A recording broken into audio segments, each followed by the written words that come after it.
Hi everyone. இந்த வீடியோவில் என்ன டிஸ்கஸ் பண்ண போகிறோம் அப்படின்னா 12th standard chemistry second mid term preparation important questions and question paper discuss பண்ண போகிறோம். So second mid term portion already நம்ம சொல்லியிருக்கோம். Unit 5, unit 9, unit 10 and unit 13. So ஒரு சில டிஸ்ட்ரிக்ஸில் யூனிட் 10 இருக்குது அண்ட் ஆல்சோ என்ன இருக்குது யூனிட் 14 வந்து சேர்த்துருக்காங்க. ஒரு சில டிஸ்ட்ரிக்டில் கம்மிங் மண்டேலேருந்து ஸ்டார்ட் ஆகுது. ஓகே, ஸோ இந்த வீடியோவில் என்ன பார்க்க போகிறோம் அப்படின்னா ப்ரீவியஸ் இயர் கொஸ்டின் டிஸ்கஸ் பண்ண போகிறோம். So common second mid term test 2024 question discuss பண்ண போகிறோம். ஆல்ரெடி ப்ரீவியஸ் வீடியோவில் 2023 கொஷின்ஸு டிஸ்கஸ் பண்ணியிருக்கோம். ஸோ இந்த வீடியோவில் 24 கொஷின்ஸ் டிஸ்கஸ் பண்ண போகிறோம். ஏன் இந்த ப்ரீவியஸ் இயர் கொஸ்டின் டிஸ்கஸ் பண்ணோம் அப்படின்னா so you will get some idea, உங்களுக்கு ஒரு ஐடியா கிடைக்கும். ஸோ ப்ரீவியஸ் இயரில் என்னெல்லாம் கொஷின்ஸ் கேட்டிருக்காங்க அப்படிங்கிறத நீங்கள் பார்க்கும்போது என்னென்னலாம் கொஷின்ஸ் இம்பார்ட்டன்ட், என்னெல்லாம் படிக்க வேண்டியது இருக்குது, என்னெல்லாம் படிக்கணும் அப்படிங்கிற ஒரு ஐடியா கிடைக்கும். ஸோ அதுக்காக என்ன பண்ணுறோம்னா இப்போ ப்ரீவியஸ் இயர்ஸ் கொஷின்ஸ் என்ன பண்ணுறோம் டிஸ்கஸ் பண்ணுறோம். லாஸ்ட்டு வீடியோவில் 2023 போஸ்ட் பண்ணியிருக்கோம். பார்க்காதவங்க அந்த வீடியோவை பாருங்கள். ஸோ இந்த மாதிரி இம்பார்ட்டண்டான கொஷின்ஸுக்கு நம்ம சேனலை சப்ஸ்கிரைப் பண்ணுங்கள். ஓகே, ஸோ 1 மார்க்கை பொறுத்த வரைக்கும் புக் பேக் தான் மேக்ஸிமம் வரும். ஸோ நான் 10 கொஷின்ஸ் 1 மார்க் எடுப்பாங்க. ஸோ 10ல் 10 out of 10 புக் பேக் வரதுக்கு சான்சஸ் இருக்குது.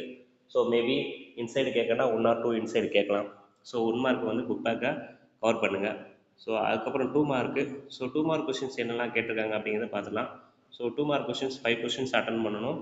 ஸோ 8 கொடுப்பாங்க, 8ல் 5 கொஷின்ஸ் அட்டன் பண்ணணும். ஃபஸ்ட்டு கொஷின் என்ன கொஷின் கேட்டிருக்காங்க அப்படின்னா limitations of VB theory. So இந்த கொஷின் ரொம்ப வெரி வெரி இம்பார்ட்டன்ட்ங்க, அடிக்கடி கேட்டுக்கிட்டே இருப்பாங்க.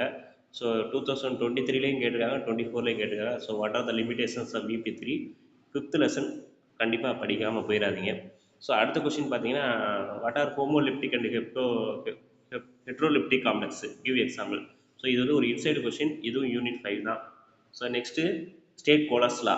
ஸோ திருப்பி சொல்லக்கூடிய கொஷின்ஸ் என்ன அப்படின்னா யூனிட் 9 எலக்ட்ரோ கெமிஸ்ட்ரியில் 2 லா தான் இருக்குது, Faraday's law, Kohlrausch law. So அந்த 2 கொஷின்ஸை படிக்காமல் போகவே போகாதீங்க, state Kohlrausch law. So next question write a note on electro osmosis. Write a note on electro osmosis, இதுவும் புக் பேக் கொஷின் தான். Unit 10 surface chemistry. சர்ஃபேஸ் கெமிஸ்ட்ரியில் கொஷின் நம்பர் 20லேருந்து 24. So இந்த 4 கொஷினை படிங்க. இந்த 4 கொஷின்லேருந்து கொஷின் பேப்பரில் கொஷின் இல்லாமல் இருக்காது. கொஷின் நம்பர் 20லேருந்து 24 வரை புக் பேக் கொஷின் கண்டிப்பாக தரமாக படிச்சு போயிருங்க. ஸோ அதில் ஒரு கொஷின் என்னது write a short note on electro osmosis.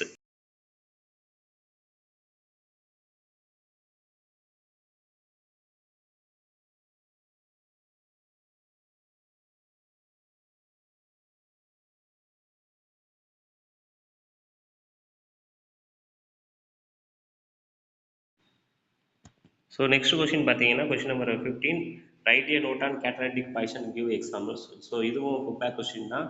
Unit 10 surface கெமிஸ்ட்ரியில் book back question catalytic poison, இது ரொம்ப இம்பார்ட்டண்டான கொஷின். ஸோ அடுத்து யூனிட் 13ல் நேமிங் ரியாக்ஷன் கண்டிப்பாக படிக்கணும்னு சொல்லியிருக்கோம். புக் பேக்கில் கொஷின் நம்பர் 6ல் ஒரு 9 நேமிங் ரியாக்ஷன் இருக்கும். அந்த 9 நேமிங் ரியாக்ஷன் கண்டிப்பாக படிக்கணும். ஸோ அதுவும் இன்சைடில் சாண்ட்பை ரியாக்ஷன், அந்த சாண்ட்பை ரியாக்ஷன் தான் கேட்டிருக்காங்க. சாண்ட்பை ரியாக்ஷன் படிச்சுக்கோங்க. ஸோ அடுத்து next compulsory question number 17 unit 9. So unit 9லேருந்து ஒரு ப்ராப்ளம் கேட்டிருக்காங்க. ஸோ என்ன ப்ராப்ளம் கேட்டிருக்காங்கன்னு பார்த்துக்கோங்க. ஸோ இந்த ப்ராப்ளம் ஆல்ரெடி படிச்சிருக்கீங்கன்னு பார்த்துக்கோங்க, படிக்கலைன்னா நோட் பண்ணி படிங்க. ஸோ அடுத்த கொஷின் 3 மார்க். ஸோ 3 மார்க்கில் கொஷின் நம்பர் 24 வந்து கம்பல்சரி 8 கொஷின்ஸ் கொடுப்பாங்க, 5 கொஷின்ஸ் அட்டன் பண்ணணும். என்னெல்லாம் கேட்டிருக்காங்கன்னா ஸோ 2 டயக்ராம் இருக்குது. என்ன அப்படின்னா யூனிட் 5ல் octahedral crystal field splitting, tetrahedral crystal field splitting, இந்த 2 டயக்ராமில் கண்டிப்பாக ஒரு டயக்ராம் வரும். ஸோ இங்கே என்ன கேட்டிருக்காங்கன்னா டெட்ராஹெட்ரல் கிறிஸ்டல் ஃபீல்டு ஸ்ப்ளிட்டிங் வந்து கேட்டிருக்காங்க. ஸோ அதை படிங்க. நெக்ஸ்ட்டு வந்து ஐபாக் நாமன்கிளேச்சர். ஸோ ஒரு கோஆர்டினேஷன் காம்பவுண்ட் கொடுப்பாங்க, அந்த கோஆர்டினேஷன் காம்பவுண்ட் கொடுத்து அதுக்கான ஐபாக் நேம் எழுத சொல்லுவாங்க. ஸோ இங்கே 3 கோஆர்டினேஷன் காம்பவுண்ட் கொடுத்துருக்காங்க. அந்த கோஆர்டினேஷன் காம்பவுண்டுக்கான ஐபாக் நேம் எழுதுனா ஒவ்வொரு காம்பவுண்டுக்கும் ஒவ்வொரு மார்க்கு. ஸோ 3 காம்பவுண்ட் கொடுத்துருக்காங்க, 3 காம்பவுண்டுக்கு ஐபாக் நேம் எழுதணும். ஸோ ஐபாக் நேம் எழுதுறதுல ஏதாவது டவுட் இருந்ததுன்னா ஐபாக் நேம் எழுதுறதுக்கு நம்ம செப்பரேட்டாக வீடியோ போட்டிருக்கோம். பார்ட் 1, பார்ட் 2, பார்ட் 3 அப்படிங்கிற 3 வீடியோவில் டிஸ்கஸ் பண்ணியிருக்கோம். புக் பேக்கு அண்ட் புக் இன்சைடில் வரக்கூடிய எக்ஸாம்ஸ் எல்லாமே என்ன பண்ணியிருக்கோம், டிஸ்கஸ் பண்ணியிருக்கோம் அந்த 3 வீடியோவில். ஸோ வேணுங்கிறவங்க அந்த வீடியோ போய் பாருங்கள். நெக்ஸ்ட்டு சி வந்து கேட்டிருக்காங்க. சி அப்படிங்கிறது ஸ்டாண்டர்ட் ஹைட்ரஜன் எலக்ட்ரோட். ஸோ இது யாருமே எக்ஸெப்ட் பண்ணல. ஸோ எக்ஸ்பெக்ட் பண்ணாதக்கூடிய கொஸ்டினாக கேட்டிருக்காங்க. ஸோ இதையும் நோட் பண்ணி என்ன பண்ணுங்க, படிங்க. So next write any 3 characteristics of catalyst. So characteristics of கேட்டலிஸ்ட்டில் 9 பாயிண்ட் இருக்குது. ஸோ இதில் வந்து 5 மார்க்லையும் கேட்குற சான்சஸ் இருக்குது, 3 மார்க்லையும் கேட்குறது சான்சஸாக இருக்குது. ஸோ ரெண்டையும் படிச்சுக்கோங்க. ஸோ 5 மார்க்கில் கேட்டால் ஒரு 6 பாயிண்ட் எழுதுங்க, 3 மார்க்கில் கேட்டால் ஒரு 4 பாயிண்ட் எழுதுங்க. ஸோ 3 கேரக்டரிஸ்டிக்ஸ் ஆஃப் கேட்டலிஸ்ட் கேட்டிருக்காங்க. ஸோ நெக்ஸ்ட் கொஸ்டின் என்ன அப்படின்னா என்னது, explain the method of detecting charge on the sol particle அப்படின்னு கேட்டிருக்காங்க. ஸோ இது என்ன கொஸ்டின் அப்படின்னா எலக்ட்ரோபோரோசிஸ். ஓகேவா. ஸோ இந்த எலக்ட்ரோபோரோசிஸ்னால் டேரெக்டாக கேட்காம இன்டெரக்டாக கேட்டிருக்காங்க. So next write the following reaction. என்னெல்லாம் ரியாக்ஷன் கேட்டிருக்காங்கன்னா என்னது, carbylamine reaction and Hofmann bromide reaction. So இது ரெண்டுமே புக் பேக் கொஸ்டின் தான். எந்த லெசன் அப்படின்னா யூனிட் 13. ஸோ இது வந்து யூனிட் 13ல் 6th கொஸ்டினில் ஃபஸ்ட்டு டிவிஷனில் இருக்கும் இந்த ஹாஃப்மன் புரோமைடு. ஸோ அடுத்தது என்னது, கார்பைலமின் ரியாக்ஷன். ஓகே. ஸோ அடுத்து கம்பல்சரி கொஸ்டின் நம்பர் 24 என்ன கொடுத்துருக்காங்கன்னா CH3Br. CH3Brங்கிறது மெத்தில் புரோமைடு. அந்த மெத்தில் புரோமைடில் NaN3 சோடியம் அசைடு போடும்போது என்ன கிடைக்குது, ஏ வந்து கிடைக்குது. அப்படிங்கிறத என்ன ஏங்கிறது என்னென்னு கண்டுபிடிக்கணும். ஸோ நெக்ஸ்ட் வந்து அதாவது ஏ கூட லித்தியம் அலுமினியம் ஹைட்ரைடு ஒரு ரெடியூசிங் ஏஜென்ட் போடும்போது பி கிடைக்குது, ப்ளஸ் என்னது N2 கிடைக்குது. ஸோ அந்த பி கூட வந்து என்னது பிரிடின் அண்டு அசிட்டைல் குளோரைடு போடும்போது என்னது சி கிடைக்குது. Find out ABC, find out ABC அப்படிங்கிறத என்ன பண்ணணும், கண்டுபிடிக்கணும்.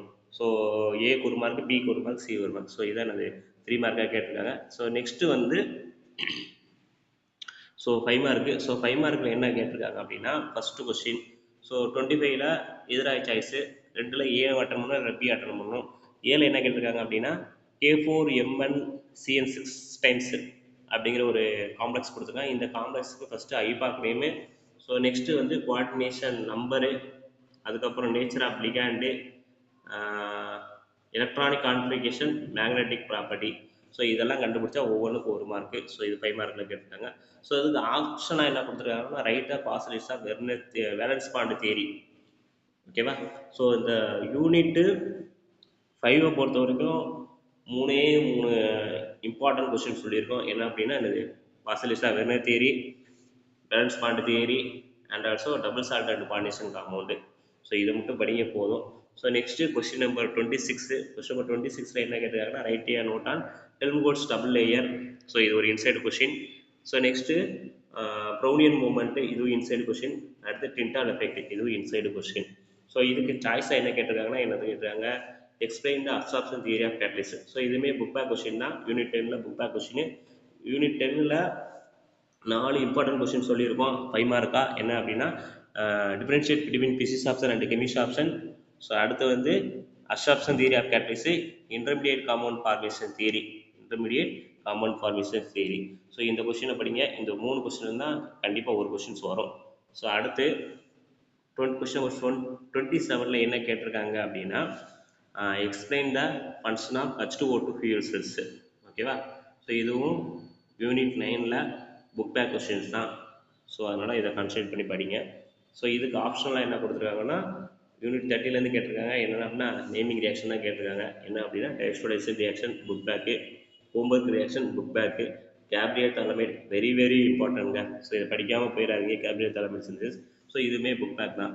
ஸோ இவ்வளோ தான் 5 மார்க்காக கேட்டிருக்காங்க. ஸோ மோஸ்ட்லி புக் பேக்கை கவர் பண்ணால் ஸோ நீங்கள் அபோவ் 45 ஸ்கோர் பண்ணலாம். ஸோ அது போக இம்பார்ட்டன்ட் கொஸ்டின்ஸ் இன்சைடில் இருக்கக்கூடிய இம்பார்ட்டன்ட் கொஸ்டின்ஸ் படிச்சுட்டு போனாலே 50 out of 50 நீங்கள் கண்டிப்பாக வந்து என்ன பண்ணலாம், ஸ்கோர் பண்ணலாம். தேங்க்யூ.